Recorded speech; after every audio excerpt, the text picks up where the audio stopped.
Hello, everyone. My name is Robin Flunner, and I'm the artist behind One Paper Street. Today, I'm sharing a short time lapse video of some macaroons that I made recently. It took me about 11 hours to draw and color this piece. It was a lot of fun, and I learned a lot along the way.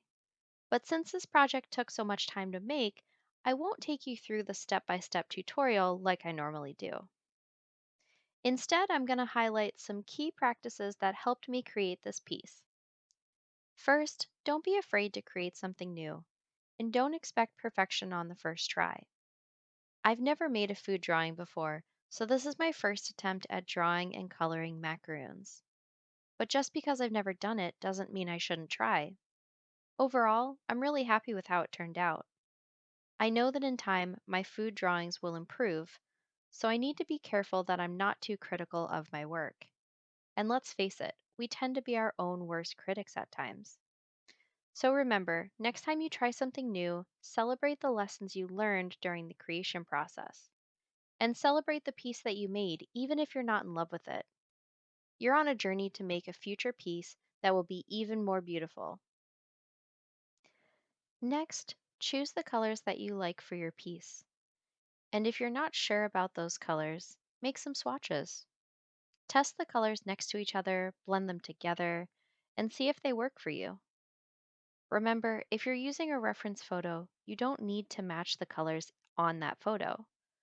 Try changing your reference photo to black and white so you're not influenced by that color scheme and you have a little bit more freedom to work. Additionally, try tackling your project in phases.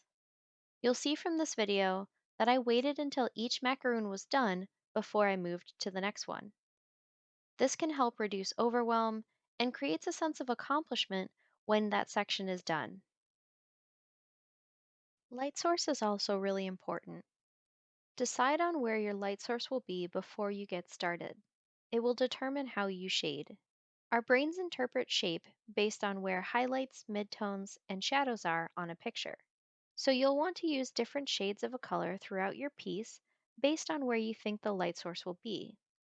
For example, my light source is coming from the front left side of my macaroons.